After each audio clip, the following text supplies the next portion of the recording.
ways, you understand, God did not, everything has its season and its time. It's time now for all this, for the Goyim to get it. I'm sorry, Rabbi, it's time for the Goyim to get this, all right? So anyways, back to this whole thing, left brain and right brain in the hemispheres, okay? The other thing I have to tell you, and this will help clear up a lot of language with God in the Bible, because, okay, so here is, let's just say this is the top. This is the Ketur. We're talking about this, the upper worlds, and, you know, you got Hokmah and Bina. You got the left brain and the right brain, right? And I'm looking at it this way, so the back is to me. But all of a sudden, if you change around, I start looking at the front of this, all of a sudden my left brain is on the wrong side, so it's flipped around. And even if you change it direction, in other words, they're in different places. So this is, we're the only species, high-ordered species, that is stuck down here in this plane where we can't move it around and see it from different viewpoints. But isn't that interesting that now with computer programming, you know, with all these spatial things that they can do, they can take it and they can move it around and they can see it from any direction. And you have to keep it. This is one thing with the Bible. A lot of times Yahweh is talking to someone, or something's happening in another dimension, and they're looking at it from a different point of view. We just don't know that. We haven't picked up on that. Okay? So this is, when you get into the whole about spatial designation, where you are on this thing is very important. So I just had to say that. Okay? Now, in the... okay, so let's get back to, see, it says in the beginning God made the heavens and the earth, okay? Which is really, when you're, the heavens refers to the soul life of the Adam Kadmon, and the body, the material. It's energy and it's forces. No, it's energy or forces, and it's body or it's matter. I mean, that's what quantum physics tells us. They've broken everything down into, and last week I said it's the visible and the invisible. I mean, we got to stop arguing about the language and get the concept. This is part of getting out of Babylon. We have to just find the concept that we understand. So when we're all talking about an orange, we know we're all talking about an orange, okay? We're not over here talking apples and oranges. Close, but not quite, okay? So with this, now the middle pillar, so I've talked about the left pillar and the right pillar, the support structures.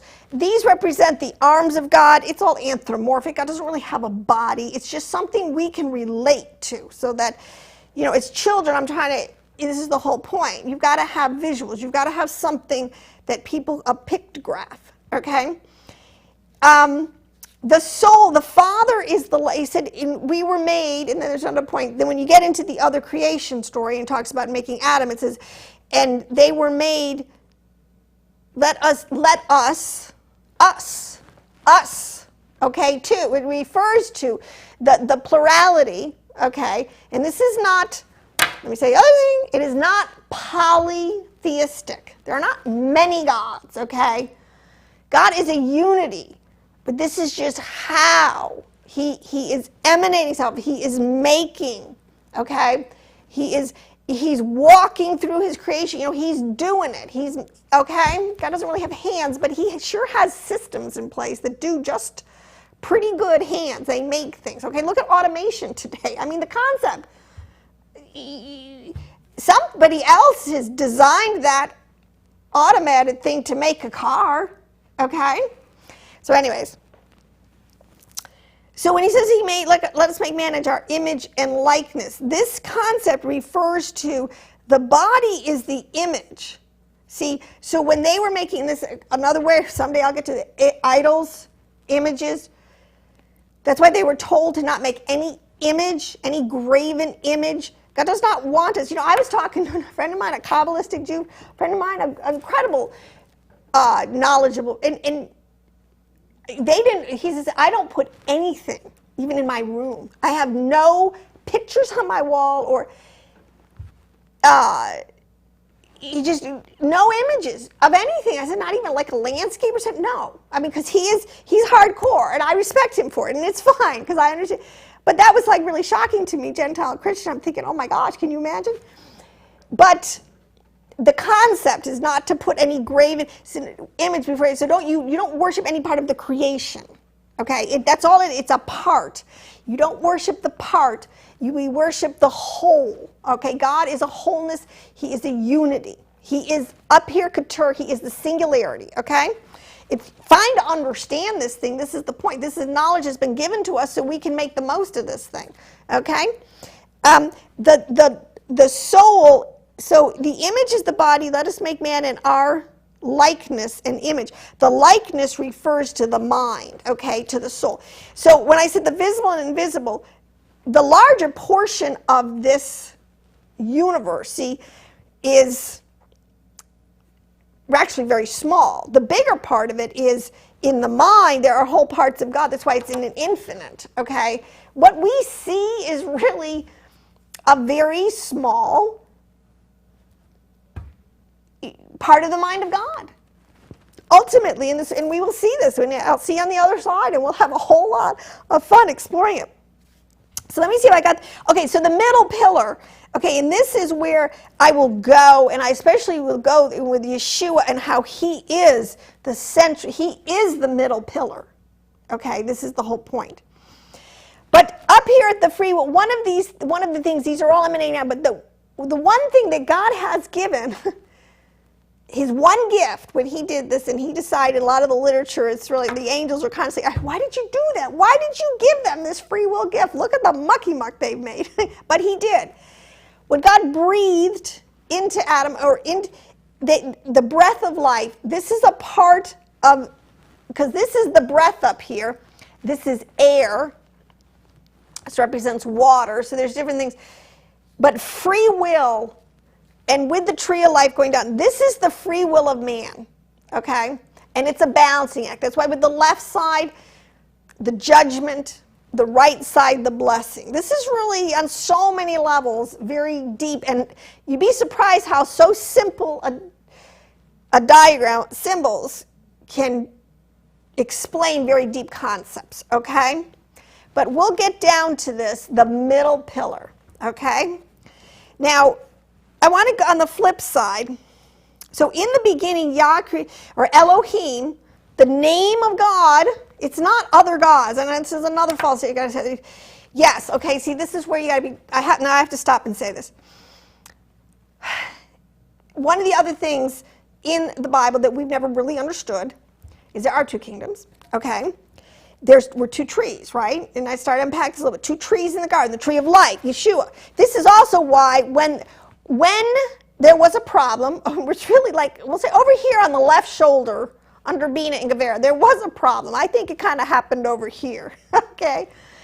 Tiferet, it had to be shut down to a certain extent. We entered into a death pact because if we had not, and this is why he said he put a flaming sword, this is kind of to protect the tree of life so that we couldn't eat from it, get back, because we would have been stuck in our hybrid state forever. Okay, so it's a real blessing. It was a great thing. Yeah, he kind of sealed us up. He kind of, so that while he fixed it, okay, he put a big Band-Aid on it and said, all right, I got to fix this, and that's what's been going on. But it's pretty much done. The veil's going to drop, the curtain's going to drop, and we're going to be like, whoa, look at that. Okay, so, but there is a flip side. See, for everything Satan has been allowed to shadow God. All right, Kabbalistically, which I don't think I say, it has the greatest comprehensive explanation for evil. But Hasatan has been allowed to shadow him, for a very good reason. He uses them for judgment. You reap what you sow. So in other words, God doesn't create evil, but if you live outside of Torah laws, I mean, there's everything. There's cause and effect. That's just the way this thing is. It takes two to tangle, and if you tangle the wrong way, there'll be a consequence. It's built into the system. It's wired that way. There's nothing you can do about it. Don't think you're getting off scot-free in any way, shape, or form, or don't think somebody else is just because you don't see, they immediately get struck by lightning. It says, vengeance is mine, I will repay. And he even tells you sometimes he doesn't repay it in this life. Well, that's his, because he's got way bigger, he's way up here, and we're way down here. Okay? So, but let me get back to this. How do I do this? Okay, so the second usage. Okay, let me just with beginning, Elohim created the heavens and the earth, right? The second, that's the first usage of that word beginning, Bereshit. You know the second usage is? The second usage of that is in Genesis 10:10. And who do you think it refers to? It's so funny. It talks about, in Genesis 10:10, I wish I had it because I don't know exactly how the verse reads, but it's about Nimrod. Now, if people have been studying this and understand, Nimrod, after the flood, was the first full-blown hybrid again. And if you read the Epics of Gilgamesh, by their own admission and different things, he's 2/3 angel and 1/3 man. He is a demigod. We're starting right back over again with all of the things that had been going on before the flood. This is one of Ham's sons. Well, this is actually Cush's son. Ham's firstborn son, Cush, had a son later in his life where he gave him the garments. It's all very apocryphal writing. And Nimrod comes on the scene, and he is all of a sudden now a mighty man, which is a code word for another giant, another Nephilim. Oh my gosh, Houston, we have a problem again. Okay, but that's the second usage of the word beginning. It began again with Nimrod and Tower of Babel, the whole thing, all over again, okay? But part of this is because actually, again, it is, the left side has a function and a role to play. And Nimrod, if you understand Ham, I've been through this, I think a lot of it. Ham's was Noah was his father, but he was of a different mother. He was Japheth and Shem had one mother, but Ham had a Canaanite mother that had actually become an awesome believer and lived, it was doing Torah in the tents, it says, of Shem and Noah. But, so I won't get too much, but it's just interesting that, again, this is the root word for the whole concept of Mystery Babylon. There is another creation, there is another bloodline, there is another whole group that has a kingdom, and they're in the kingdom of this world. Okay, this is the whole point. Hasatan he was able to take sort of the crown off of Adam and take it upon himself. And now there's been this war between the two ever since. But this is, so what people have to understand, this is how the code works. You have to understand the deeper meanings of these things. Mystery Babylon, or that great harlot, the whore who rides the beast. This is all language that talks about created souls that are coming from the other side, okay? The cursed seed. So, what they actually have at their disposal are negative spiritual entities. The Hebrews have a whole category. See, we never even knew this. Oh my gosh. It's Sitra, S-I-T-I-R-A, Achra, A-C-H-R-A, or the Klippah, which is the whole outer husk, okay? This is why a lot of people say that there are soulless entities. Well, yes, they have a form of flesh. I mean, it's not, because see, they can make, this flesh part is in a lower category, so if you have the ability to make refers to the body, the image, down here, yes, you can create vessels, even have coated flesh, and put an entity in them. This is pretty deep stuff, I don't know, but and this is, again, Nimrod. This is the whole concept. So there is a false creation out there. What can I say? Okay, and this is the point. And yeah, it's out there and it's parading in front of us. But when the curtain falls, let me tell you what, it's going down. It's going down. That's why that nut falls down to the ground. Anyways, but this is where, because, and this is what I have to tell you, and almost we'll be ending on this. I'm going to go to what, okay, so I was working all this stuff. Because you understand the horse and the ride, near the soul, like the negative spiritual entities, the archons. Okay, this is when you get in Gnostic literature. The aeons are the good craftsmen. The archons are the bad craftsmen, so to speak. But there's a very famous prophecy in Balaam, and there's a very big prophecy in the Dead Sea Scrolls. And this is what they saw, this is what was being fulfilled, where it says a star shall come forth from Jacob and a scepter from Israel and basically rule the nations. Okay, that's what Balaam prophesied when he was told to curse. He didn't. He said, oh, I don't know, I see kind of like the ruler coming out of this camp down there, and that freaked, I think it was Balaam out. All right, get my Balak out. Anyways, okay, so this star shall come, the ruler, okay? And this is all related to the Star of Bethlehem. This is the concept. A star is really a soul. Gets into this stuff. A ruler, a star, a ruling star. I mean, there's a lot of levels to this thing. Will come forth from Jacob. But the point is, and it will tear down all the sons of Sheth. And I think there's something of Moab. So I was looking up the words, and then I looked up the sons of Sheth, S-H-E-T-H in one translation, and I just started laughing. I said, oh my gosh, God, that is so funny. I can't even stand it. Because when you understand your I don't want to say body part, I guess your Sephiroth, your typology, your archetype of the Adam Kadmon, the buttocks, because the word Sheth is the word buttocks in Hebrew, and because that refers to over here to Yesod. This is one of the Sephiroth, okay, which makes perfect sense. And I had to, because it's a code word, and I had to because I got it. I was like, oh my gosh, of course, Lord, born of the flesh. Okay, these are not soul-like people. See, this is what's and this is what I'm telling you, people. This is why the good news, the gospel, is the best news, and this is why it took off like a rocket in the first century when people understood what was going on. It's like, oh my gosh, because, and I think it even says this here, all of a sudden the door has been flung wide up, quote unquote, to the Gentiles. Israel always knew it was going to have a scepter. It had a future and a hope, so to speak. The Gentiles didn't. Okay, they didn't. But it was deeply encrypted in the scripture. This is what Paul saw, and this is what it says in the verses. This is what the apostles and the prophets saw in the Messiah ben Joseph, was now that that Yeshua came as Messiah ben Joseph as a good shepherd, and he was going to go out and find the sheep. Anybody, doesn't matter, could come into this new house he's building, this new covenant, the new temple, the new Jerusalem, whatever you want to call it, okay? And I'll tell you, it's still the best news in town.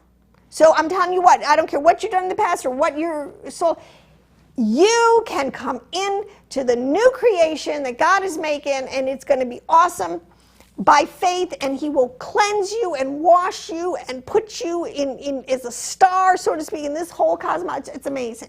So, but when you have to understand how the sons of Sheth, this whole, and it's a bloodline, this whole, we call them the Canaanites, or, the sons of darkness, it's the sons of light versus, is not going to endure unto the end. It's just not. It's, okay, so I just thought that was really funny. The buttocks. Okay, which someday, when we get down there, I'll unpack it. It's really amazing. It's amazing. Okay, but we're still here. We're still here in Chokmah and Bina, wisdom and understanding in the Godhead, the singularity. And you know what's interesting? Another thing, let me say this. Okay, so it's the most intense, condensed. See, with God, smaller is better. This is the whole point with like the little tiny sperm and little tiny egg, and you can get a massive, you just get an incredible tree out of it, like another person, which is, it's amazing how much information you can put in these little tiny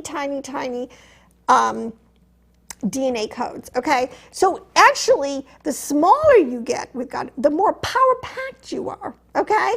It might be a big universe, and this is what they found in quantum. It's really in the little tiny. Oh my gosh, there's more power and energy. Why do you think CERN is trying so hard to break apart two tiny little particles? Oh my gosh, the power in these things, the power. So the smaller is, it's amazing. Okay, going back, I want to quickly end with a last concept, because we have to bring these two things together.